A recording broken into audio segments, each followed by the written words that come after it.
امام غزالی رحمہ اللہ نے لکھا ہے کہ جب کوئی شخص کسی کی غیبت یا چغلی سنے تو اسے 6 باتوں کا التزام کرنا چاہیے۔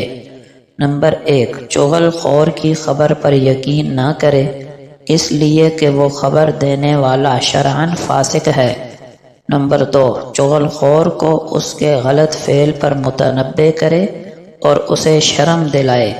نمبر 3، چغل خور کے فعل کو دل سے برا سمجھے اور اس بنا پر اس سے ناپسندیدگی کا اظہار کرے۔ نمبر 4، کسی کی چغلی کی گئی ہے اس کی طرف سے بدگمان نہ ہو۔ نمبر 5، چغل خور نے جو بات پہنچائی ہے اس کی کھود کرید اور تحقیق و تفتیش میں نہ پڑے۔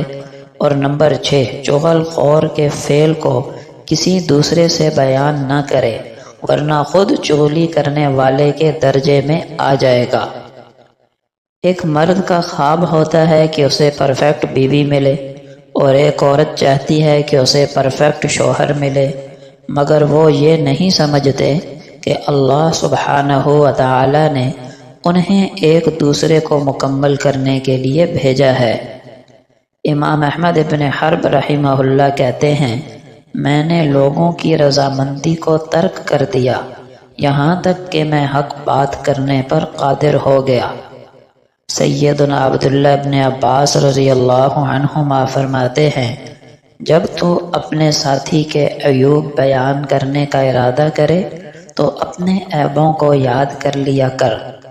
جو شخص اپنے عیبوں سے غافل رہتا ہے اسے ہی دوسروں کے عیب تلاش کرنے کی فکر لگی رہتی ہے، اور جس کی نظر اپنے عیبوں پر ہوتی ہے اسے دوسروں میں عیوب نظر نہیں آتے، وہ عیب بینی اور نکتہ چینی جیسی بری عادت سے چھٹکارا حاصل کر لیتا ہے۔ میں پوری زندگی 2 بندوں کو تلاش کرنے پر بھی تلاش نہ کر سکا، ایک وہ جس نے اللہ کے نام پر دیا ہو اور وہ غریب ہو گیا ہو، دوسرا وہ جس نے ظلم کیا ہو اور اللہ کی پکڑ سے بچ گیا ہو۔ دلوں میں اترنے کے لیے سیڑھیوں کی نہیں، اچھے الفاظ اور اچھے اخلاق کی ضرورت ہوتی ہے۔